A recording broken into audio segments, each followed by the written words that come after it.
My name is Carlos Acosta, past chair of CIM MES, and I want to thank you for joining us today for this CIM MES discussion group event featuring Mauro Chiesa.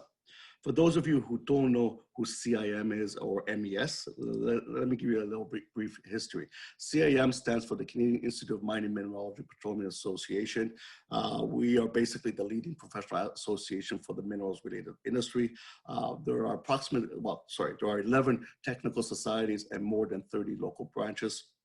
Our focus when it comes to the vision of CIM is a resource sector that is broadly recognized and respected as an engine for sustainable growth and prosperity. CIM itself has been around since the 1920s. It was formerly known as the Canadian Institute of Mining and Metallurgy. And as of 1990, it became the Canadian Institute of Mining, Metallurgy and Petroleum. MES is a society within CIM, and the acronym represents, signifies the Management Economic Society. So we focus on educating the masses when it comes to mineral economics. Our membership base is not only those in the mining industry, but those who support the mining industry. And those are people like those in finance, lawyers, accountants, academics, and the list is quite broad. CIM MES hosts events throughout Canada. We have physical chapters in Toronto. We've also got Montreal, Vancouver, and Hong Kong. And we're expanding. We also offer events throughout Canada with our satellite presence. So without further ado, today's presentation is entitled Mines, Canada and the New Markets, okay? Presented by Mauro Chiesa. Some highlights about Mauro, okay? Mauro has spent 40 years of his life in financing and has worked around the world. His mining and infrastructure projects include working for entities like Export Development Canada, 2 mega merchant banks in New York, the World Bank. Mauro also holds an MBA and a BA from the University of British Columbia and is currently residing in Vancouver. I also want to take this opportunity to thank Schulich Executive Education Center, which is part of a Schulich School of Business and part of York University, for providing us the Zoom capabilities to host this event. One thing to keep in mind, please hold your questions until the end of the presentation. And the presentation itself is going to be approximately 40 minutes long. And if you do want to ask a question, please ask a question through the Q&A section that's just below in the Zoom interface, and do not post questions on the chat. So without further ado, I will let Mauro take over. Thank you very much. I want to emphasize today that mining is changing in absolutely every sense possible. And there are serious opportunities out there, but you better like change. Now, the article to follow in the CIM magazine of December, January will focus primarily on the Asian aspects of the market, but there will be other articles to follow in subsequent CIM magazines. Could we have the next slide, please? Now, before we start, some basic terms I want to associate with the word new. First of all, you've got new markets. You've got the Paris Accord. You've got mines that are harder to find, and I'm going to emphasize that because the capital market now says, wow, these are no longer growth mining companies, but they are only annuities. Thirdly, EVs are here, and they will need less metal, but more batteries. And last but not least, Asia is now ascending as the largest market in the world, and it's going to be about 52% of global GDP in 20 years terms. And now the G7 is at 33%. 20 years ago, Asia was at 33%. Then there's a new capital market. Pensions must fund longer. They therefore need less risk and they need more dividends. Then you've got the new growth stocks. Look, in the last 30 years, 5 companies have started up. I call them the Pharma 5. Facebook, Apple, Amazon, Microsoft, and Alphabet, which now total $7 trillion in market cap. That's 4 Canadian GDPs, okay? These are not small companies. Apple is equal to more than the London Stock Exchange combined, or a Canadian annual GDP. Now you compare that to the 50 top mining companies, there are a mere $1 trillion. So that's 5 companies at 7 and 50 top mining companies at $1 trillion. And that's all in the last 30 years. And then, of course, you have the new annuities. What's an annuity? It's a fixed term investment that offers investment plus dividends. Well, that's the life of mine. And you can see it now in the gold stocks. If you want to pay dividends, you get 10 times price to cash flow ratio. If you don't pay dividends, you get 5 times the price to cash flow ratio. The base metals are 4 to 6. The Pharma 5 are at 35 times.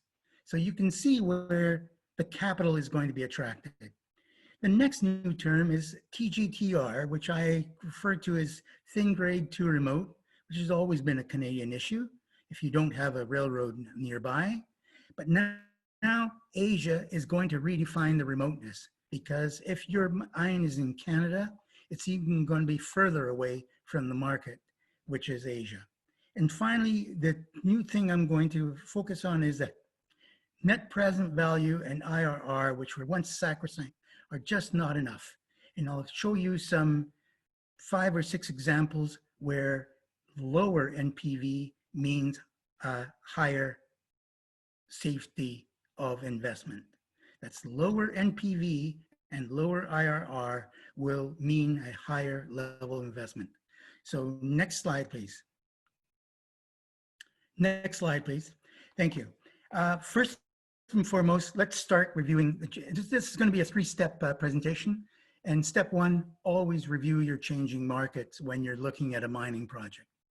Now, there's some fundamental points here. 1 is fewer assets are found, both replace and new. And I'll show a graph on that in a few short seconds. Secondly, metal prices are steady because of China, okay? That's lead, that's copper, that's nickel, that's zinc. Believe me, take away China and those would drop by 50% right now. COVID, of course, helps AU and AG, and it will for some time to come. Asia is going to replace the G7 in 20 years or less. I would probably say less.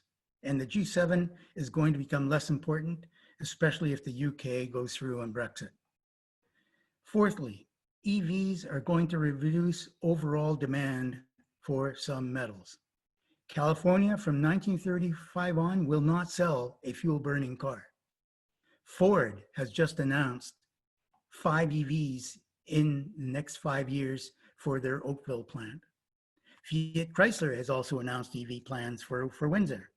The bottom line is you better shift to Asia and or lower your costs as much as possible to accommodate the freight costs to Asia, because the clients buy CIF and the F is never, ever focused on in a feasibility study.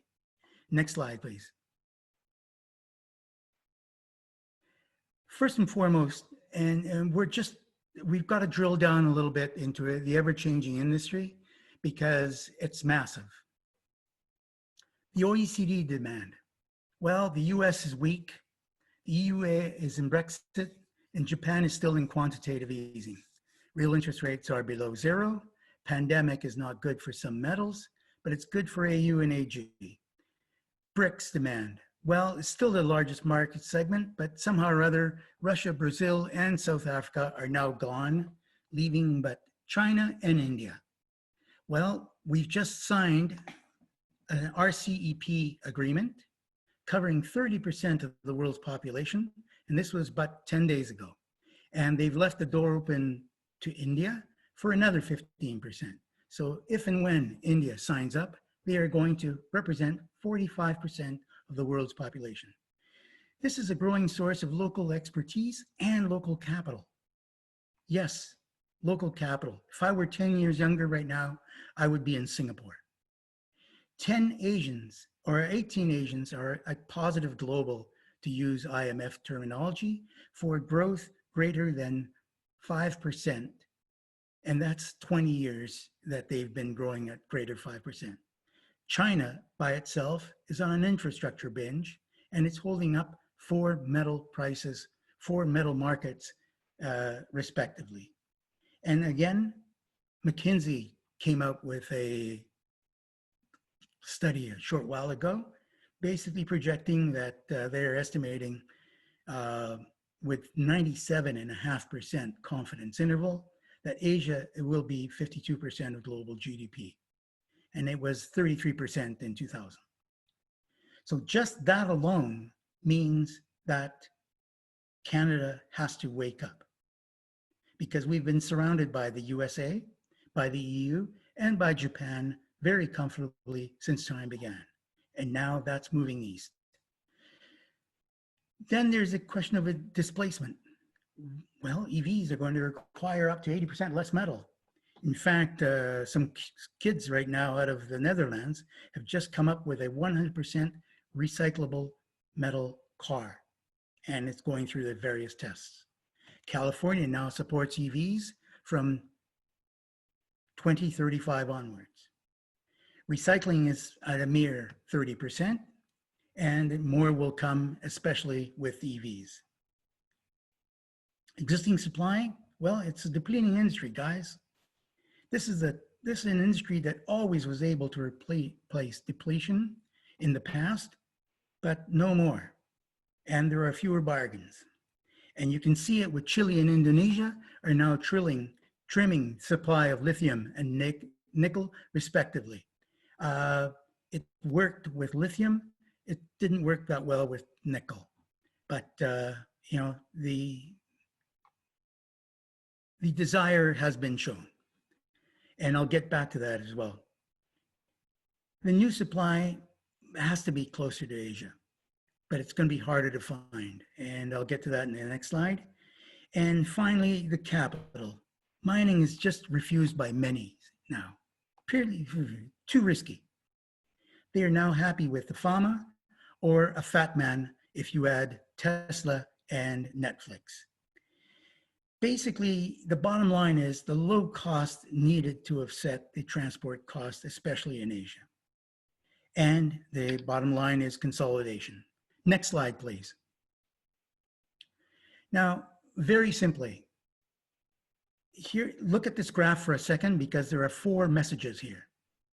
One is M&A overbidding of 2009, 2012, and then came the write-offs and the loss of Wall Street support.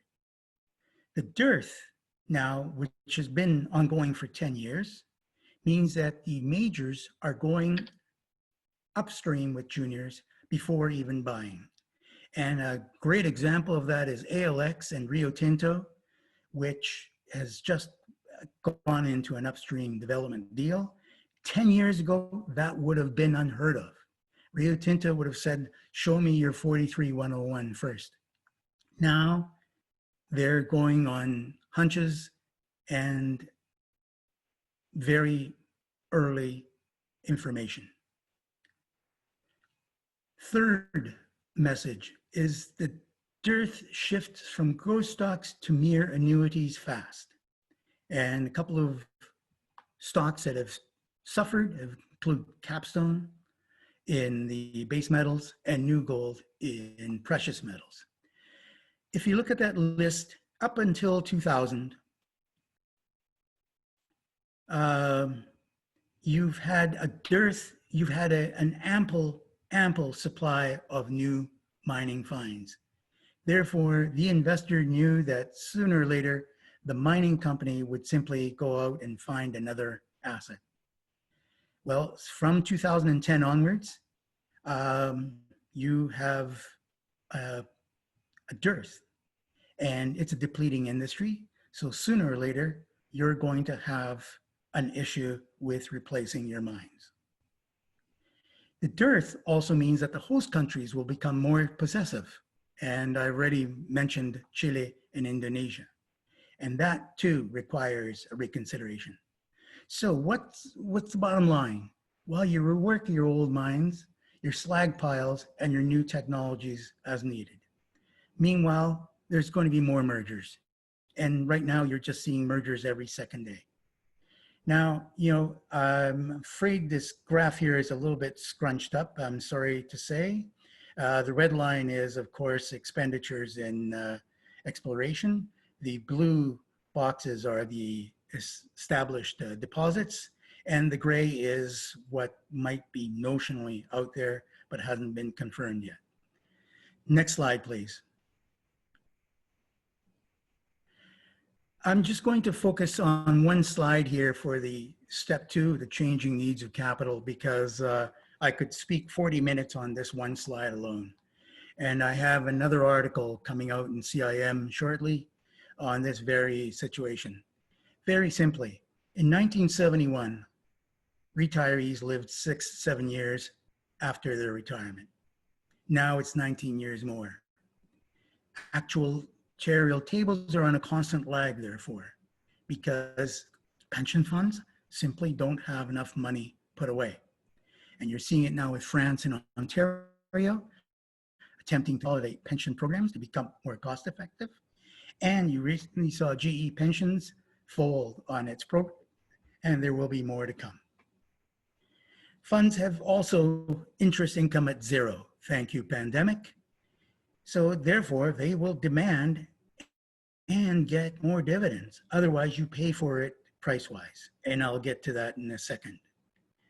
The problem is that dividends are after tax and eternal. Interest income is pre-tax and only around as far as bank debt is concerned. And the dividend demand will only increase. And the lower interest rates therefore offer a unique opportunity for the mining company. The bottom line is the pension plans recall $120 billion of write-offs about 10 years ago, and they want a lower risk. So cautious on junior mines because they will floor any junior. Now, what does that mean? An institutional will only buy a risky equity if they have a floor that will give them comfort to sleep at night.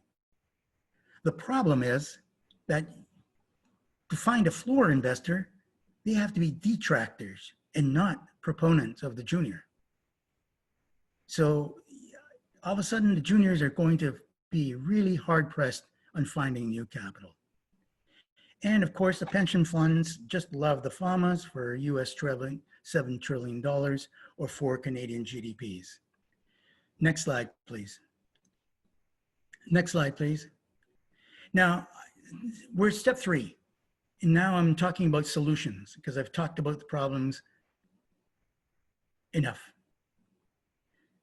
What is the need of the mining company? It needs least cost operation to mitigate the shift to Asia. The problem is the feasibility studies have in the past boosted NPV by reducing CapEx and OpEx, reducing drilling costs, expat costs as lowest cost. They forget transport costs and they forget the waste piles. Now the mining company must adjust to offer least cost, lower risk options by retooling for lower cost operation, inclusion of transport needs to Asia, least risk infrastructure, ongoing drilling, and local sourcing of Asian labor, and the west piles may become exit revenues. Next slide, please. First and foremost, we've got to focus on Asia because this is huge. It's going to replace G7 as the market for the next 20 or 30 years, or however long your life of mine is, especially if you're in a base metal. Why? Because they will continue to grow handsomely, and that's where the car demand, and that's where the fridge demand, and that's where the freezer demand, and that's where the metal demand is going to be. Clients buy CIF yet the feasibility study seldom includes transport costs. So therefore, the F must be the new soft addition to any feasibility study. Secondly, Canada has in the past been coddled. We've been surrounded by the USA, Europe, and Japan. Less so in the future, as Asia is now half a world away. TGTR, thin grade to remote, becomes even more crucial. And you'll have to shift mines to Asia-friendly transport cost shield. Thirdly, Canadian miners must trim soon distant Canadian productions. They must shift to production to Asian-friendly sources. Now that's going to be an issue for Vancouver and its port, if not Prince Rupert, its port, or other West Coast ports as the demand will grow. LNG is a good indicator, by the way. Now, if you look at LNG, 30 years ago, 1990, it was 50 million tons per annum. Now it's 247 plus. Europe was the main market in 1990. Asia is now 72% of demand. Most of the LNG capacity is situated now in least cost locations in North Africa, Mideast, Asia, and Australia. Other producers are and will remain small. Remote BC will need 850 kilometers of pipe is proof. And right now we can see one LNG project finally starting in BC, but I don't think there will be many more. It's just that far away. The problem with LNG is that every ship costs about $250 million US on average.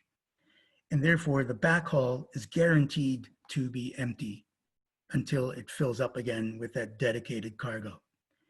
When you sail halfway around the world, there aren't going to be many LNG suppliers that are going to be profitable. Next slide, please.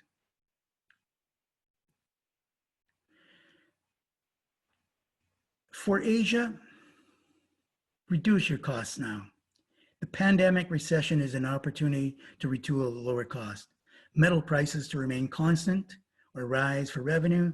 Inventories of new equipment remain high, pushing prices down, and digitization and metallurgical improvements offer additional opportunities. Then you can revisit your expat-local relationship. Locals are trainable and loyal. Expats, they can get on a plane and disappear in a femtosecond. Renewable energy is also very competitive. If your project is situated between the tropics, if the project is on the leeward side of a mountain range, just ask Escondida Tech and B2Gold, who have solar energy projects underway. Escondida, I had a chance to look at about a year ago. Their total requirements are 5 terawatt hours per year. That's about 10% of British Columbia's needs. You can see why they saw it as adequate to pay off their coal suppliers $850 million US so they could shift to solar. The renewables eventually will drive others to convert or out. So you better start looking at your renewables early. When assessing new finds, just remember the transport cost is to Asia. Much like LNG, it's better to be closer than to be far. And the cost of borrowed funds is low, so finance the debt as long-term and fixed rate as possible. Next slide, please. Thirdly, you've got to focus on your cost of capital, and you've got to drill and buy back equity, and I'll tell you why. In the new financial market, there is a need for dividends. And you look at the large gold producers right now, which is a market cap of about 10 billion plus, and they have a 10 times price to cash flow ratio, and 10 out of 12 pay dividends. The mid-sized producers, which are between 1 and 10 billion in market cap, have 9.5 times, and 10 of 21 pay no dividends, and they have a price to cash flow ratio of 7.5 times. So just by not paying dividends, somebody has to take a 25% hit on their equity. And the small producers, of course, who desperately need cash, have a price to cash flow ratio of 7.6 times, because 42 of 48 pay no dividends, and they have a price to cash flow ratio of 6 times. So on one side, you've got 6 times. On the other side, you've got 10 times. That's almost a 50% discount if you do not pay dividends. Dividend yields are now up to 10% after tax and forever. Debt cost is less than 4% and pre-tax. And if you want a Canadian example, for Canada, dividends increased 25% in 2019, while earnings before tax decreased 11%. This is how adamant the financial markets are, as they have to fund longer pensions over unexpected periods of time. Next point is the mine is an annuity with a decreasing life of mine. Okay? Therefore, drill, drill, drill. Drill to keep your reserves up and be an attractive stock for dividend payment. It's a cushion. The longer your life of mine is in terms of proven and probable reserves, and the more you are attractive to an investor. And you will need periodic 43-101 reviews from all mining companies, and the recent Pretium announcement is a very good example. Pretium has only one mine. They're drilling like crazy right now around that one mine, and therefore they decided that the best way to keep up their stock price is to just constantly publish how much they have in terms of remaining proven and probable reserves. Now, we get to the internal revenue and the net present value calculations. Look, these are often confused. Simple. Dividends leave the project after tax. So, you might think that you've got a great IRR.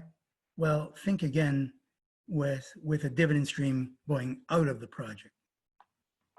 The emphasis is therefore on drill to get dividend payment comforts up, which means current cash for future enjoyment, and buy out your equity, not debt, with your free cash flow. Okay? Debt is appreciated by equity, and less cash is needed for rising dividend yields and drilling costs. Because the more the equity remains out there, the more dividends you will need, which are after tax. Next slide, please. Fourth point, and there's only 7 points here, so believe me, it's not as long as you think. 4th point is that nice, neat feasibility study is just not enough. And I will emphasize 7 areas where I've seen in the last 12 months seriously flawed feasibility studies. First of all, you need to insert a CIF proxy to Singapore, Mumbai, or Shanghai, and add a sensitivity thereon. This is a must. Secondly, look at the NPV maximization. Every engineer in the world loves to maximize that net present value. The problem is it doesn't look at risk minimization or longevity. And I'll give you 7 examples. You can overlook drilling in the interest of NPV maximization. Dividends now will clash with drilling. You can keep power to the mine and only to the mine versus distributing power to a blacked out nearby village. The problem is when you have a blacked out nearby village, you're going to have political risks coming out of your kazoos. Thirdly, you can keep local and First Nation sourcing forgotten. That lowers costs and risks. It's great to have expats because you know what the cost of expat is, but the chances are that, if you go local and you go First Nation, you will also have a lot less political risk because the locals will need jobs. HQ costs are always forgotten because everybody says, yeah, they're not part of the project. Well, HQ is expensive and it has to be factored in. Then, of course, there's infrastructure. You go ask Lundin in DR Congo. They went and built schools and clinics, and all of a sudden their political risk disappeared. You ask Refugio in Chile, they went and built a water facility for a nearby village, and their risk disappeared. Look, you put in infrastructure of schools, clinics, waters, and roads nearby villages, and you will see a lower risk. Another example comes to mind is Barrick in Tanzania, which has agreed to expand some roads to some nearby villages. The infrastructure's exit value is often also forgotten. What do I mean by exit value? Look, your life of mine may have 15 years. Your infrastructure has got 30 years, okay? At the end of 15 years, you can sell the infrastructure to the nearby village or the nearby town at a respectable price if it's looked after. That exit value can mitigate the closing costs on the mine. And I guarantee you, this is always forgotten in a feasibility study. And last but not least, I don't know why, but net present value maximizations always assume that the existing environmental mitigation costs will continue, say over the last 10 years, it will continue over the next 10 or 15 years. Wrong. You have to look at the trend of mitigation costs. And right now, the trend is definitely upward leaning, and that means the mitigation costs will be a lot more than you expected. And then, of course, the last but not least, look, feasibility studies just do not reflect reality. I just finished reading one on Monday, and I met with the company on Tuesday. It had a great feasibility study of plus or minus 20% on the capital expenditures. The problem is that greenfield projects in the hand of a junior are on average 43% cost overruns. So just start inserting some reality in the feasibility studies, and they will go a lot further. Next slide, please. Just two more points, and then we can open up questions. You've got to further reduce the cost structure, the infrastructure. The curse of COVID-19 will remain with us for at least the next 20 years. By the time the public sector digs out of this hole, there's going to be a lot less public money to go around and a lot less public money for infrastructure subsidization. So next item is share. And a good example is Yamana is now going to share a road with Glencore and Newmont and save itself $1.5 billion. Hey, guess what? You save a sack of permits and local resistance as well. Why? Because it's already there, it's already permitted. The banana rules applies, and it applies to everywhere in mining. Build absolute nothing, absolutely nowhere near anything. Thirdly, you've got to start negotiating track pricing with any government. What's track pricing? It's pricing that tracks a hypothetical cost of infrastructure, either to track the current cost of urban or rural infrastructure, use it, okay? And it can be either a regular payment from or to a government. You know, if you have to build the infrastructure, you need a stipend from a government. If you expect the government to build the infrastructure for you, then you're going to have to pay the government certain something that tracks its current operating costs. In a developing country, you can also benefit from developmental financing. Now, this needs time, preparation for decision-making. Kinross is using it right now in Mauritania. And last but not least, liquidation of infrastructure to the public sector can represent an exit revenue. As I said before, when you've got infrastructure that's got a 30-year economic life around a mine that has a 15-year life of mine, that there is an asset that can be sold to the public sector, and it will cover your remediation costs. Next slide, please. This is no longer a waste pile. Second to last recommendation. Look, net present values calculations are deceptive. Initially, waste is a cost as a tail end, and it's of course always very small. Also because, you know, the net present value discount rate makes it even smaller. But as it grows, absolutely, and in terms of the net present value discount factor, you all of a sudden realize that your waste pile can negate the net present value of the prior 5 to 6 profitable years, and all of a sudden you've got yourself a killer. Why? Because the investor looks at your overall portfolio and all of a sudden they see it going negative 5 years, 6 years prior, and you've got problems. Restitution costs can be factored into the initial project algorithm net present value, and you can either set aside cash or you can do like Mount Milligan did, is you factor in the cost of reforestation and the cost of waste. When Mount Milligan will be finished, its open pits will look and be reforested. And then you can map your waste by content and look at the alternatives. Just some basic points here. You never know when it becomes a new revenue. Hey, who 5 years ago would have thought that we're now looking at $1,900 to $2,000 gold? New technologies can come along, and they will come. Why? Because we're running out of mines, and all of a sudden metallurgy will be improved, and all of a sudden that's no longer waste. Thirdly, is new legislation, TSFs, for instance, and you are ready because you've got everything cataloged and ready to go. And then last but not least, remember that Butchart Gardens was once a gravel pit, okay? And many former mines are now profitable gravel pits. So it's no longer a waste pile. And next slide, please.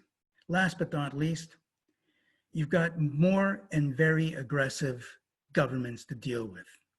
You've got to mitigate the political entitlement. You've got to reduce the political risk. I've got a client right now that's got an issue in a foreign country, and they've been dealing with the Ministry of the Interior. Well, guess what? The Ministry of Interior doesn't want to get involved with an interior province, especially when it's for the benefit of a foreign mining company.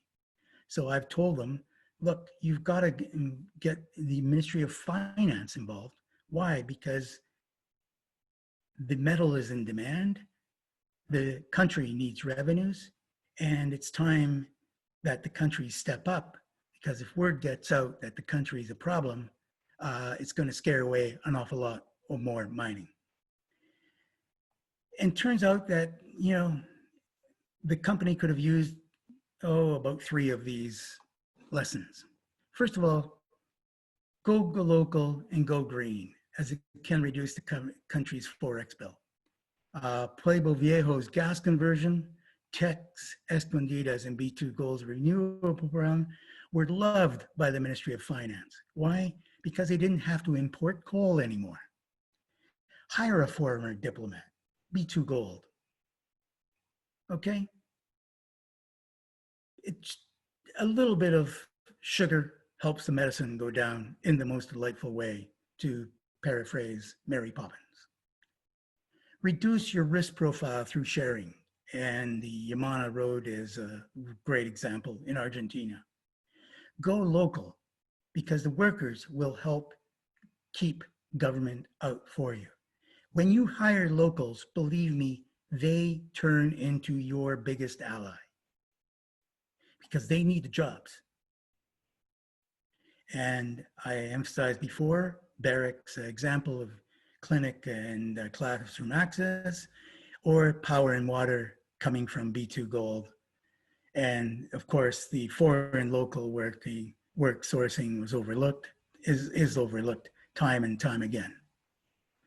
Just these 4 points, you can reduce your by focusing on these 4 points, you can reduce your political risk.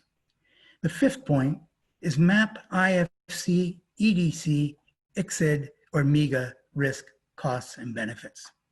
Why? Because these are serious players. At the end of the day, they will sit down with the host government and explain to them some realities. IFC in Chile saved several nationalizations, and Kinross learned this when they bought Refugio. The prior owner, Refugio, took an arrogant attitude, and all of a sudden the mine found itself being cut off of power. All the IFC mines in Chile were never cut off of power. Why? You cut off power from an IFC mine, you cut off IFC. And Chile needs IFC financing. World Bank's ICSID recently rescued Barrick in Pakistan for a mere US $5.3 billion. Okay? Without that $5.3 billion rescue package, there would not have been a Rand-Barrick merger. And finally, Kinross recently tapped IFC, EDC, and the banks in Mauritania because they learned very quickly from their Chilean experience that it's worthwhile keeping IFC in the loop. Well, that's it, ladies and gentlemen. I'm not going to bother you anymore.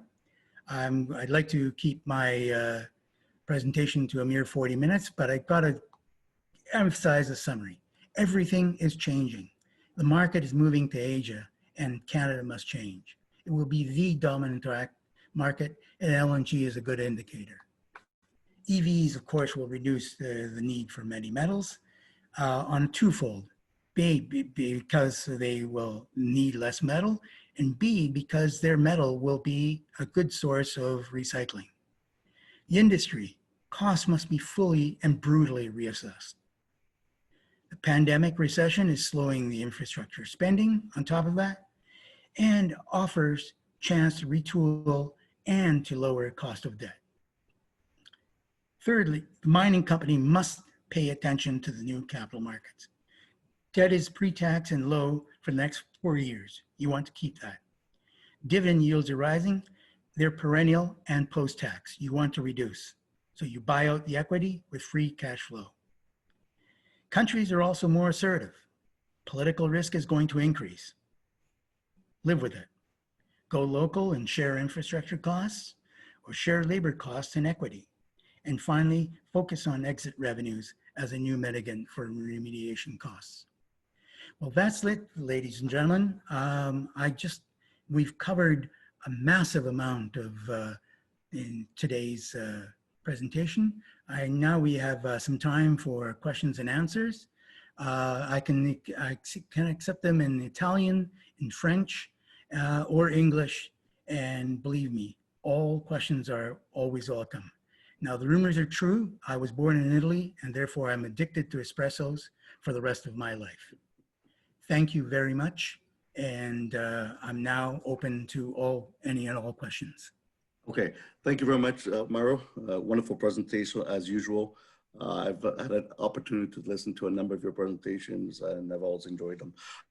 If you're wishing to ask questions, please do so through the Q&A section of the Zoom. So if you go onto the menu itself, you'll see a Q&A. Click there and input your question, and I'm more than happy to deliver those questions tomorrow. So the first question is from Alfina, and Alfina basically asks, regarding building infrastructure to reduce political risk, isn't it why companies pay taxes? By the way, the Amazons, the Apples of this world pay a lot of less tax and have not heard about them building schools. Well, it's a question of risk reduction. Yes, if Amazon and Facebook were to establish someday subsidiaries in Rwanda or Tanzania or Ethiopia, they would probably be looking to reduce that risk as well by building schools. Right now, the mining company finds itself more and more working with developing countries, and in order to reduce that risk, it must build the schools. As far as the payment of taxes is concerned, no, I've gone through various tax histories because clients have always complained that they pay too much taxes, and I've compared them to taxes being paid by other industries, and no, actually mining through indirect subsidies and roads being built and other land actually comes out well ahead on the net benefit situation relative to the public sector. Okay. Paul actually is making a comment, and he says that EDC says cost overrun on underground projects averaged 60% in 2009 and increasing since then. Absolutely. My 43% purely focuses on greenfield projects and juniors. Their statistic probably includes a wide variety of things that must also be included. Okay. Jesse asks, Jesse makes the But comment. excuse me, one more comment. And all the more reason why when you see a feasibility study with a plus or minus 20% on the capital expenditures, I mean, you just have to laugh. Somebody paid $2, $3, $4 million for that document, and it's just nowhere close to reality. Okay, a comment from Jesse, and Jesse says, it actually sounds like COVID-19 has been an overall positive opportunity for the mining industry. Yes, it has. The opposite, the good news is that most of the countries now are waking up and they're stepping up infrastructure spending, which is going to drive up the demand for base metals. Secondly, the public sectors of the world are printing money to stay ahead of the game. And that, of course, drives up the value of gold and silver. The downside is that there isn't going to be the money for the subsidies that there were in the past. The roads built, the ports built, the special subsidies on power, water, and training and other such things. So, the two good news is the price of metal has gone up and the cost of debt has gone down. The bad news is that there's less money for infrastructure. Paul asks again, how can we effectively compete with the Chinese model? And he goes on to say that the Chinese are big, big enough that they can look not only at a mine, but also the cocoa plantation. So the model, sorry, it keeps on changing, so forgive me. So the economic model for the Chinese is more overall encompassing than what any junior can pull off. Yes, and you just have to live with it. Yeah. Okay. I mean, they're big, they're organized. I wish we were as organized on COVID-19 as they have demonstrated themselves to be on Wuhan, but we're not, and we're now going to have to pay for that situation. But the Chinese market, together with the recent trade bloc that was signed up by 30% of the world's population, means that that market is going to be formidable, and it's going to grow even more over the next 20 years. So it's just a question of adapting to it. The problem with commodities is that, Canada has been in a very fortunate situation. Yes, base metals are commodities, and yes, they're subject to price fluctuations, but yes, we've had 3 very convenient nearby markets. Now, all of a sudden, we're going to have a market that moves further east to basically centered on Thailand and eventually in Thailand and India. And it's going to find itself, and these are commodities. So therefore, we just have to simply learn how to reduce the costs and how to get closer to Asia. Because at the end of the day, those ships hate empty backhaul that goes halfway around the world. Okay. Okay, I think this is an acronym, GJY, okay? If it's somebody's name, I do apologize for that. But the question is, why do you think that mining companies have not woken up to the capital overruns of their projects and are not factoring factor that into their feasibility studies? Wouldn't a realistic financial statement better attract capital to these projects? Yes and no. In the past, the capital has always been there and has always been abundant. When capital is abundant, you can publish what you want, and you know that the capital will show itself at the end of the day. Now capital is going elsewhere, and many mining companies come from the past, and they're still used to, the plus or minus 20% bullshit. Okay. Chris basically said excellent presentation, right? But he apologized he missed some of it because of connectivity issues. Will there be a recording available with regards to this presentation? As long as Mauro says yes, the answer is yes, right? Yeah, of course. Okay, so what we recently did is we created a YouTube channel, and that's going to be soon populated. So we're going to send out a notification shortly once this presentation has been posted on YouTube. So not to worry if you missed some of it, you'll definitely have access to it very shortly. Okay, and not only this one, but I believe some past ones as well. So bear with us for a little while, just because we're ironing out a few things. Once those issues have been resolved, we'll definitely post them, and then we'll definitely let you know where they are. So thank you for joining us today. Oh, sorry, let me ask. Well, actually, let me ask two questions. Okay, where does India fit into this equation? India right now has two issues, border issues with China. Okay. And that's the reason why India did not join the recent trade accord. I think that once India will sort out its two border issues with China, then it will ultimately join the trade bloc. India, with 15% of the world's population, can also bring a massive amount of buying power to the new Asian trade bloc.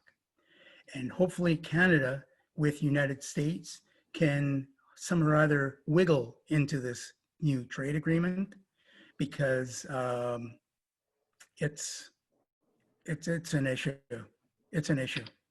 Okay. I mean, China would like to keep India out, but when you have 15% that can be added to the 30%, you also bring along a lot of negotiating power. Okay. Alfina asked a question, but I'm not sure which question she's Alfina's referring to. Alfina, can you type the question again? And I will make sure I'll ask Mauro. But in the meantime, one of the things do you think that do you think that, what was my question just now? Do you think recycling is overhyped in mining? Nope. Okay. It's actually underhyped, because up to now, when virgin metal is available, people are really not going to buckle down on the recycling front. But when all of a sudden, mines become fewer and fewer and harder to find, and they become more and more remote, people are going to re-emphasize the recycling need, especially as we go into EVs. Students of Eindhoven, the Netherlands, have just come up with a new car completely made out of recycled material. Except for the tires and the electronics, everything is recycled. It's going through the stress tests right now with the Dutch authorities, and I'm anxiously looking forward to what is going to come out of that one. But merely moving the current 30% up to 50 would generate massive amounts of metal right at the factories where the metal would be reused again. So bypassing transport costs, bypassing finding costs, bypassing permitting costs and local costs and political risks, recycling only needs demand for it to grow. And again, I focus on Asia because Asian demand is now just the middle class and the upper class in Asia are just getting into consuming things, and they too are going to discover that, you know, the metal is actually nearby. So I think it's just a matter of supply and demand, and you know, that will motivate recycling to finally raise its head. Okay. Okay, a question from Alfina, and Alfina asked about capital costs. Wouldn't you suggest that it's the shareholders that have to demand better disclosure using actual capital costs disclosed in financial statements? And then the comment is using NI 101, NI 43-101 do not seem to be the right proxy. No, and this is, you know, and this is why investors right now are staying away from many mining companies. First of all, they've got the FAMA 5, which represent growth potential that's amazing, or a fat man if you include Tesla and Netflix. But so therefore, if the mining companies don't understand, you know, to hell with them. Secondly, the mining companies are still, you know, many of the managers are still living in the past, and they still think that they can just somehow or other find that one lucrative investor that is not going to ask all these questions. And I just have to point out to this morning's Globe and Mail, which basically emphasizes that pension funds are demanding more information on the relative investments. And if they don't get it, they don't put their money down. And 20, 30 years ago, there was no FAMA 5. If 30 years ago, there was no anything. And therefore, the mining companies were the darlings because they would point a bulldozer at a mountain and out came gold, silver, copper, nickel, you name it. But now all of a sudden, there is no mountain to bulldoze. If you want to bulldoze, you need a lot of permits. Or if you want to bulldoze and you need a lot of permits in a foreign country, you've got all sorts of risks. And until people come up with a real and honest presentation of what the risk involved, the capital market says, well, you know, don't waste my time. This is extremely frustrating for me because having worked with some very large mining companies in the past, with the World Bank and with UDC and with New York City banks, I actually thought that the small and mid-sized producer would understand these lessons because the majors have. But obviously here we are in 2020 and we're still dealing with a lot of learning curves. Okay, Alfina makes a comment about what you just said, and the comment is so true about mining managers living in the past. 99.9% of them do. Another question from Jane, and Jane asks, I think Glencore may be the only mining company which currently has significant recycling capacity. Is that correct? At least outside of China, outside of China, is this an opportunity for the mining companies or the metal consumers, e.g. auto manufacturers? It should be. As soon as we can get through this this pandemic issue, I think an awful lot of people will start looking at what else is out there. As soon as we start, you know, gathering facts on where the new demand is and where the new trading blocks are, I think you know, recycling should definitely be game to be reckoned with. Glencore, I have a lot of respect for Glencore. I have a lot of respect for Rio Tinto. I have a lot of respect for BHP. Believe me, you know, when I saw Escondida going solar about 18 months ago, I said, you know, somebody up there is thinking. Okay. Okay, so here's a scenario. I'm a small mining company, right? And knowing that these days that if I want to attract the interest of investment bankers, because gone are the days where you can actually go up to see the investment banker. Now you just literally have to be in the lobby and be lucky for them to see you kind of attitude, right? If I wanted to make myself attractive as a potential you know, client, how would I gain their attention? You don't go to a bank, you go to see the largest mining companies because they're all looking to merge and acquire. And therefore, that's going to be your source of new capital. Do not waste your time looking at the investment banks of the world. Good answer. Any last questions before we wrap it up for today? Okay, so I'll give you a couple minutes if there are questions. For those who came late, or for those who had technical difficulties connecting, don't worry about it. We got you covered. This is being recorded and it's going to be posted soon enough. We expect within the next maybe 10 days or something like that, or 2 weeks, it should be posted. Once it's posted, we'll send everybody an email just as a notification that it's posted and where you can find it. And not just this recording, also some past ones as well. So keep that in mind, and do join us for future events. We do this for, to further the knowledge in this area. It's one of our mandates within MES. And we do this usually on a monthly basis. So if you haven't heard of us, if you haven't joined our events, come to our events, make a habit of doing so. I think you'll enjoy them moving forward, like you did in the past. And, we're here to offer insights about different facets of mining as it relates to mineral finance and economics, and even management. So one last question, if there is. Let's see. Bear with me for 2 seconds. CIM. Okay, CIM basically asks, are we experiencing a recycling myth now with metals the way we had with household recycling decades ago? How real is recycling potential? It's a matter of price. If and when, and it's a matter of timing, because there is a dearth of new mines being found. If and when the mining companies basically consolidate down to a number that is no longer consolidable, the prices will start going up.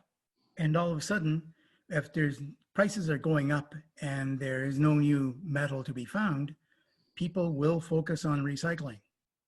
Now, I don't know what the timing is. And, I also know that there are also some very sharp operators in Southeast Asia, in Indonesia, and in Thailand, and in Malaysia right now that are superb recycling people. And they've got some pretty smart money behind them. But it's only a matter of timing. As to the timing, actual timing, I don't know. My father came from Italy in 1960 and thought that he would set up an Italian cafe, and which went broke because it was a little bit ahead of its time. Had he come today, if he were alive today, and he would be there with the same idea, he would have made money hand over fist. It's just a matter of timing, especially with commodities. The market will flush out all new virgin supplies first, and then all of a sudden it will turn to the recycling market, and there will be metallurgy and there will be technology to support that market. Okay. Okay, so one last thing. I have had the opportunity to have coffee or cappuccino with Mauro, and every time I've done so, I've always enjoyed the experience. So don't be shy to reach out to him, and if you'd like to have a discussion, if you'd like to talk about anything, he's more than welcome. He's more than happy to accommodate. So just some FYI kind of thing. So on behalf of CIM, I want to thank Mauro Chiesa for his presentation. Every time he presents, there's always great feedback from the audience. So thank you for that. I want to thank you for joining us today, and I want to thank Shula for their support. If I can add a small footnote here, Carlos. Okay. I'm addicted to espressos, which are cheaper. Okay, sorry. Which are cheaper than cappuccinos. Okay, let me rephrase it. Okay, if you want to encourage him to go for coffee, invite him for an espresso, and he will be delighted to do so. Okay, so on that note, thank you for your time, and I want to thank Schulich for their support for hosting this via their Zoom connections. We'll see you again soon, and more events to come in the very near future. So keep an eye for our emails. If you want to invite guests, by all means, we encourage that. And this video, as I mentioned just before, is being recorded, so it will be available to you very shortly. Okay, on that note, have a wonderful day, and we'll chat again soon. Take care. Bye-bye. Bye now.